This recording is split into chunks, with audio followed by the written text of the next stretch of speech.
muchas gracias por estar aquí, por haber elegido el track B. Yo soy Ana Cirujano, soy diseñadora gráfica y llevo 2 años trabajando con WordPress, haciendo páginas web con WordPress. Me encanta WordPress, supongo que como a todos vosotros, soy una enamorada del texto de contenidos. Y lo que pretendo hacer aquí hoy es que todos vamos a hacer mejores páginas web con WordPress, mejorando la composición que hacemos de los textos en nuestras páginas web. Entonces voy a intentar hacer un recorrido sobre el diseño editorial, cómo el diseño editorial nos puede enseñar a los desarrolladores, editores de contenido, diseñadores, a hacer páginas web que sean que funcionen mejor, que comuniquen mejor lo que nosotros queremos comunicar. Y voy a empezar hablando de los puntos suspensivos.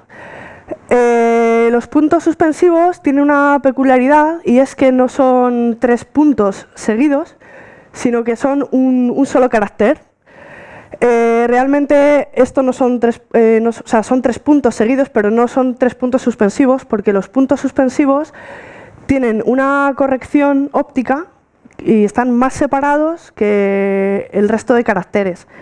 Esto pasa porque, como los puntos suspensivos siempre van a ser más pequeños que el resto de las letras a las que acompañan, al ser tan pequeñitos, si no estuvieran separados, se amontonarían unos con otros. De esta manera, aunque lo veamos desde lejos, vemos que están separados. Si estuvieran más cerca, pues se confundirían. El diseño gráfico no consiste en hacer las cosas bonitas, o no solo, sino que consiste en resolver problemas de comunicación. Estas 3 figuras aparentemente son del mismo tamaño y sin embargo el diseñador ha hecho una corrección óptica para que parezcan iguales, ¿no? Nuestro ojo nos engaña y entonces el diseñador tiene que hacer correcciones para estropear lo que está bien, para que nosotros lo percibamos como bien, ¿no? Entonces, por ejemplo, para que el círculo parezca del mismo tamaño que el cuadrado, tiene que ser un poquito más grande. Y lo mismo pasa con el triángulo, tiene que ser un poquito más grande. Los tipógrafos saben esto y entonces siempre que hacen una O la hacen un poquito más grande que la E y lo mismo pasa con la A. Además, para que la O parezca un círculo, no lo es, siempre es un poquito más achatada, porque si no nuestro ojo nos diría que está bombado, ¿no?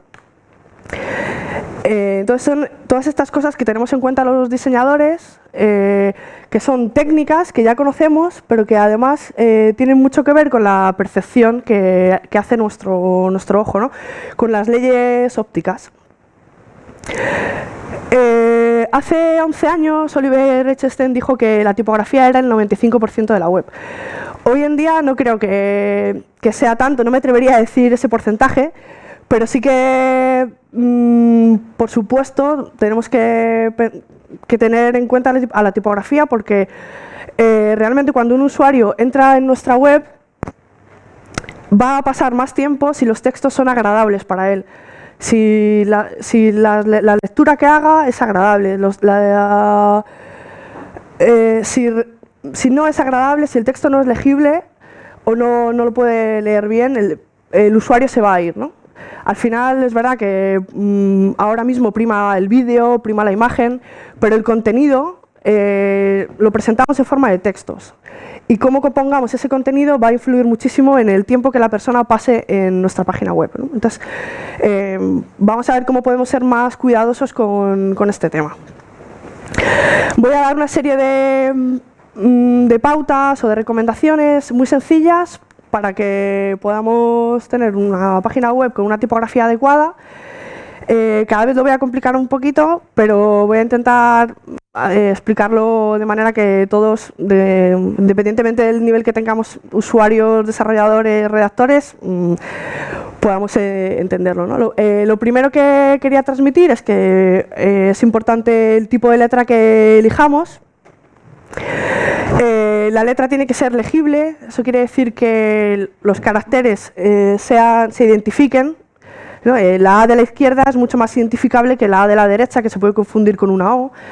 Y también tiene que ser lecturable, es decir, que la composición que hagamos del texto sea legible. bueno, lecturable, que se lea bien, ¿no? También que elijamos una tipografía en la que los caracteres entre sí se diferencien. Por ejemplo, en la Myriad Pro vemos que la I, la L y las dos Ls se confunden, ¿no? Mientras que en la Merriweather sí que diferenciamos perfectamente una I de una L, ¿no? Y lo mismo pasaba antes con las AES. Hay tipografías que enseguida podemos detectar si son legibles o no, atendiendo a estos caracteres, ¿no? A las AES, a las Is, a las Ls. También tenemos que tener en cuenta que la tipografía cuenta cosas, ¿no? Comunica cosas por sí misma, independientemente de los textos que haya. Podemos identificar muy fácilmente si es un concierto de música clásica o si es un concierto de heavy metal solo con la tipografía que tiene, ¿no? Cuando elegimos una tipografía tenemos que pensar si comunica lo que queremos comunicar. Tradicionalmente se ha dicho que las letras con serifas o adornos se leían mejor en papel y en pantalla se leían mejor las letras de palo seco. Realmente esto hoy en día ya no es así porque se utilizan técnicas de, bueno, se llama hinting, pero, para conseguir que las letras se adapten a los píxeles de la pantalla mediante escalas de grises y realmente ya hay muchas letras con serifas que se leen perfectamente en pantalla. ¿Cuáles se leen mejor unas u otras? Pues se leen mejor las que más utilizamos. Nuestro ojo se acostumbra a identificar unas tipografías y las que más usamos, por ejemplo en Google Fonts, si ordenas por populares, pues sale la Roboto, la Open Sans, la Lato. Si no sabemos qué tipografía escoger, mi recomendación es que escojamos aquellas tipografías que más se utilicen, porque el usuario va a estar familiarizado con esas tipografías y las va a leer bien. Por otro lado, utilicemos el mínimo de fuentes posibles, una, dos como mucho, porque si no comunicamos cosas distintas, incluso a veces contradictorias. Y si utilizamos más de una tipografía, combinémosla bien.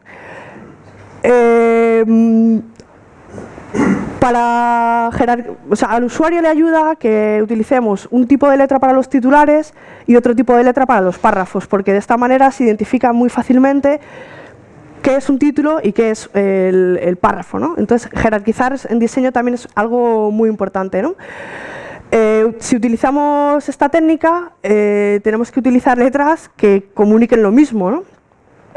Si no tenemos el ojo para identificar esto, ¿no? Si no sabemos qué tipografía va con otra, podemos ir a lo seguro utilizando tipografías que ya el diseñador ha diseñado para que funcionen juntas, por ejemplo la PT Sans o la PT Serif o la Droid Sans y la Droid Serif. Siempre que veamos que hay tipografías que se llaman el nombre Sans y el nombre Serif, es porque el diseñador, aunque una sea de palo seco y la otra sea con serifas, el diseñador ya lo ha hecho para que funcionen bien, no nos equivocamos. Todos sabemos que escribir en mayúsculas es gritar, entonces sabemos que no hay que utilizarlas, pero ya no es solo por eso, es porque las mayúsculas sencillamente se leen peor, tienen peor legibilidad. Es por cómo leemos. Nosotros no leemos ma, como nos enseñaron en el cole, sino que leemos fijándonos siempre en la parte de arriba de la palabra y además vamos yendo y viniendo, ¿no? Y deteniéndonos en las letras que más nos gustan a nuestro ojo. Entonces, de esta manera vemos que, claro, WordCamp en minúsculas se identifica mucho mejor a simple vista que WordCamp en mayúsculas, porque en mayúsculas no tiene diferencias. Entonces nuestro ojo se va a tener que detener más en ver cada letra. Sin embargo, en minúsculas lo identificamos siempre de una manera más rápida. Tengamos en cuenta también el contraste, pues si vamos a poner un fondo de color o unas imágenes, pues que siempre que nos dejen, probémoslo, ¿no? Escribes una palabra, si no se lee bien, pues intenta poner el fondo más oscuro y que haya un contraste. Se recomienda no utilizar el negro sobre el blanco porque tiene demasiado contraste, se recomienda usar grises. Una técnica que utiliza Facebook, por ejemplo, es utilizar distintas tonalidades de color, pero bueno, para esto también hay que ser un poco más experto. Una escala de grises va a funcionar siempre bien. Esto es una cosa que yo creo que si solo os quedarais con esto, para mí ya valdría. No tanto por lo adecuado de justificar a la izquierda o de alinear a la izquierda, sino por lo incorrecto de justificar a ambos lados. Para mí una web que tenga la tipografía alineada a la izquierda, no sé si será buena o no, pero desde luego, si tiene los textos justificados, es incorrecta tipográficamente. ¿Por qué? Porque se forman pasillos, que son esos espacios irregulares entre las palabras, que impiden la lectura. Sobre todo para la gente que además tiene problemas de dislexia, ya es terrible, ¿no? ¿Y por qué se justifican entonces los textos? Pues esto viene de cuando se componía con tipos móviles, que si no ponías espacios, al final de la línea se te caían las letras. O sea, es una cuestión meramente práctica, no tiene nada que ver con la legibilidad. Entonces, por favor, tengamos en cuenta a nuestros usuarios y no hagamos pues estas barbaridades, ¿no?, con los textos. El triángulo de oro consiste en la relación que hay entre el ancho de línea, el tamaño de la letra y el interlineado, que es algo que hay que tener en cuenta porque van en proporción, ¿no? Se recomienda un ancho de línea como mucho de 75 caracteres, un tamaño de la fuente para dispositivos móviles mínimo de 16 píxeles y máximo, y no hay máximo, cuanto más grande mejor. Y en pantallas de 18, porque claro, los móviles los tenemos más cerca y los ordenadores más lejos. Entonces al final, por esta distancia, tenemos que hacer la corrección, ¿no? El interlineado es el espacio que se distribuye por encima y por debajo de la línea, y no tiene que ser ni mucho ni poco, ¿no? Tiene que ser en su justa medida.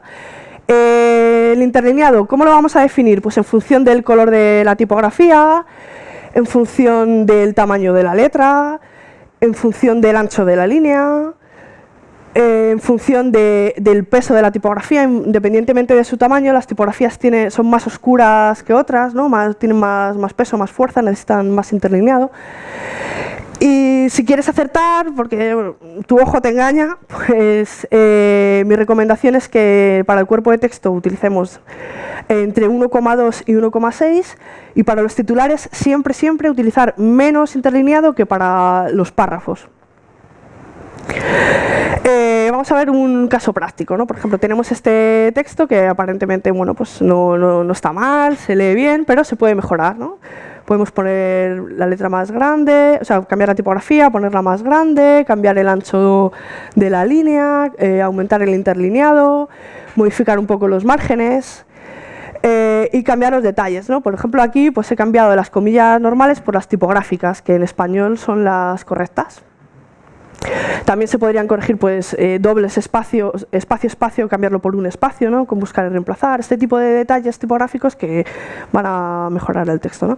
El contraste aparentemente está bien, entonces lo dejaremos así. Aparentemente, bueno, la tipografía que viene por defecto en el tema que me he instalado, bueno, es legible, está bien, sí, pero siempre piensa en tu usuario y si le puedes ofrecer un texto mejor, corrígelo, ¿no? Que se vea bien, cómodamente. Claro, entonces el ancho de la pantalla siempre va a cambiar en función del dispositivo que estemos utilizando. Esto, bueno, supongo que la mayoría a estas alturas lo conoceréis, ¿no? Que el diseño se tiene que adaptar en función del ancho de la pantalla, del dispositivo que estemos utilizando. Y esto se consigue con un codiguito que se llama Media Query. Tú le dices, por ejemplo, que empiezas con 16 píxeles para los dispositivos móviles y luego le dices, y si el ancho de la pantalla es mayor de 48 rem, que son, lo veremos después, pero bueno, es el ancho del iPad, pues entonces súbemelo a 18 píxeles, ¿no? Ya está, esto ya es diseño responsive, solo con este código, ¿no? Pero realmente los píxeles los abandonamos hace muchos años, precisamente por esto, para que el diseño se adapte a la pantalla, y ahora utilizamos em, rem y porcentajes, ¿no? Entonces vamos a ver qué es esto. Lo primero que tenemos que tener en cuenta es que el diseño responsive no es el que se adapta a todos los dispositivos, sino que es el que se adapta a todos los usuarios. Porque es el usuario el que tiene que decidir cómo consume su propio contenido, no el diseñador ni el programador. es el usuario en última instancia el que decide. El CSS, que son estos estilos en la web, se definen a través del código CSS. El navegador trae por defecto un tamaño de letra de 16 píxeles, pero el usuario puede corregir esas propiedades. Tú te vas a las propiedades del Chrome y puedes decidir mi texto base, en vez de 16, ya de entrada pónmelo a 18 o a 22. Eso va a modificar los 16 píxeles predeterminados del navegador. Además, el diseñador puede decir, mediante su hoja de estilos, que todo el documento, toda la página web, de entrada, ese texto base tenga, en vez de 18 que ha puesto el usuario, va a tener 22, ya está modificando. Después, si el diseñador pone una etiqueta important, va a modificar todos los otros diseños que se hayan dicho anteriormente, ¿no? Y luego, si el usuario en el navegador pone un important, también lo va a machacar, ¿no? Se va a quedar con eso último que digamos. Estas son cómo se van estableciendo las prioridades. Entonces, teniendo esto en cuenta, vemos que un rem, cuando decimos que un tamaño de letra es 1, entonces va a depender, ¿cuánto es un rem? Pues un rem depende de lo que tenga el navegador configurado por defecto, o sea, si no ha hecho cambios el usuario. Y un em, que es todavía más, tiene todavía más en cuenta estas dependencias, va a depender del tamaño que haya definido el usuario, pero también va a depender del tamaño que tenga el contenedor. Es decir, en un párrafo, esto ya es un poco, voy a intentar decirlo despacio para que todos lo entendamos. En un párrafo podemos tener un cuerpo de letra de 16 píxeles, pero podemos tener abajo, formando parte de ese mismo párrafo, una letra más pequeña. Entonces, ¿cuánto tiene que medir esa letra más pequeña? El diseñador decide, o el desarrollador, que un 80% de lo que mida ese otro párrafo más grande, ¿no? Como va a estar dentro del mismo contenedor, diciéndolo en em, o sea, no le decimos que sea 16 píxeles, sino que le decimos 0,8 para que siempre esté en relación con el tamaño de letra del contenedor. Con esto conseguimos modularización. ¿Qué quiere decir? Que si yo cambio el tamaño de letra del párrafo grande, automáticamente se va a cambiar el tamaño de letra pequeñita, porque va a ser siempre un 80%, un 0,8 em. Porque los rem eran 16 píxeles, ¿no? Un rem 16 píxeles, pero un em nunca sabemos lo que es. Siempre depende de dónde hayas puesto esa etiqueta. Si está dentro de un contenedor que tenga otro tamaño, siempre va a ir en relación a ese contenedor. Nos permite que cambiando una cifra se me cambie toda la tipografía de la web. Aquí, por favor, especial atención a los aspas, porque el signo de multiplicación no es una X, es un aspa. Entonces, bueno, pues si lo sabemos, pues ya nunca más utilizaremos una X, siempre utilizaremos este signo. Con los porcentajes... me parece que aquí tenía que hacer una cosa que no he hecho. Vale, es que esto era con el Acrobat, pero como estoy usando vista previa, no lo vamos a ver.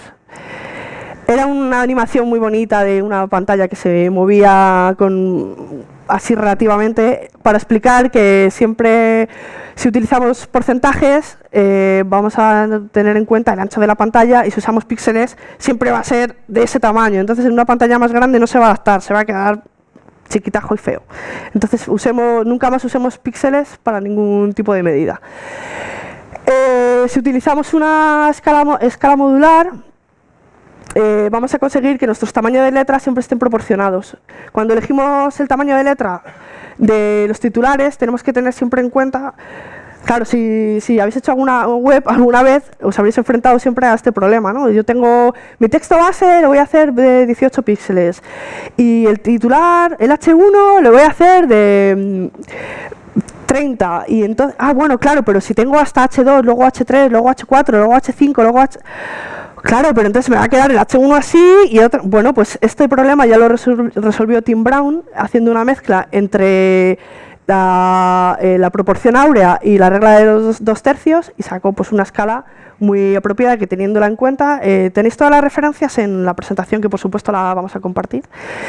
Y bueno, pues es muy útil para no tener que hacer cálculos exponenciales y matemáticos y tal, pues ya está resuelto. Entonces utilizamos una tipografía fluida. Aquí también había una presentación muy chula de cuando una ventana se hace más pequeña. Lo ideal, si utilizamos solo media queries, claro, si utilizamos media queries, perdón, que me están diciendo que me quedan 10 minutos. Nuestro diseño va a ir a saltos. De repente, a ver, es verdad que solo los que hacemos las webs hacemos lo de la ventanita, el usuario no lo hace, el usuario lo ve en su iPad, pero bueno, así te aseguras que en todos los dispositivos se va a ver bien. Cuando le dices que a partir de un tamaño de pantalla cambie de tamaño la letra, hay saltos. Pero si tienes en cuenta la medida de la pantalla, lo que se conoce como viewport, siempre va a ir de manera fluida, adaptándose, no va a haber nunca saltos. Esta etiqueta, bueno, es sencilla, pero se puede complicar muchísimo. El H1, por ejemplo, va a tener va a medir el 5% de lo que mida el ancho de la pantalla, siempre. Entonces, si la pantalla cambia, va a cambiar la tipografía, se va a adaptar. Y además, utilizamos medidas que siempre van a ir en relación. El VH es el height, ¿no? La altura, y el VW es la anchura. Entonces tenemos que el H1 mide el 5% de lo que mida del ancho de la pantalla, y el H2 mide el 4% de la altura de la pantalla. Siempre se ponen medidas mínimas y máximas, porque claro, como hay pantallas muy pequeñitas o muy grandes, tenemos que poner un tope para que no se nos vaya, ¿no?, la compensación, como decíamos antes, del H1, que puede llegar a ser muy grande si es solo en porcentaje, ¿no? Entonces el 2Vmin es que siempre va a haber como mínimo 2%, aunque la pantalla sea muy pequeñita. Y luego os quiero hablar de esto, que parece que me he apoyado en el teclado y ha salido eso, pero esto es HTML y es un espacio de no separación. Es algo que hemos utilizado siempre en diseño editorial y que es muy útil para la web. Muy sencillo, y que espero que ya estéis todos haciendo fotos y apuntándolo, porque a partir de ahora lo vais a utilizar mucho. Este párrafo, el titular, para mí tiene un error muy grave. O sea, yo sé que esto no lo ha compuesto un diseñador, porque si lo hubiera hecho un diseñador editorial, habría tenido en cuenta cómo lee el usuario.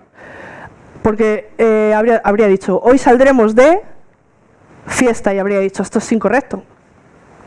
Tendría que ser, hoy saldremos de fiesta, que es como lo leemos, y así no rompemos el ritmo natural de la lectura.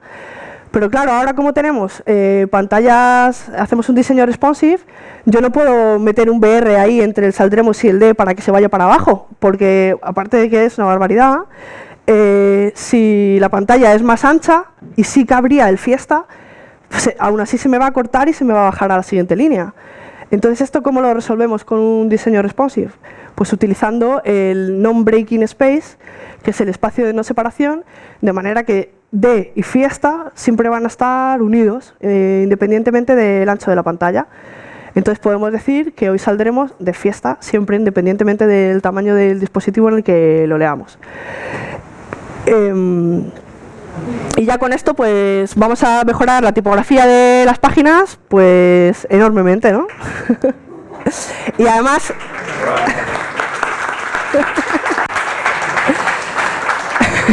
espero veros luego a todos en el after party y salir de fiesta de verdad, para que esto además sea verdad, ¿no?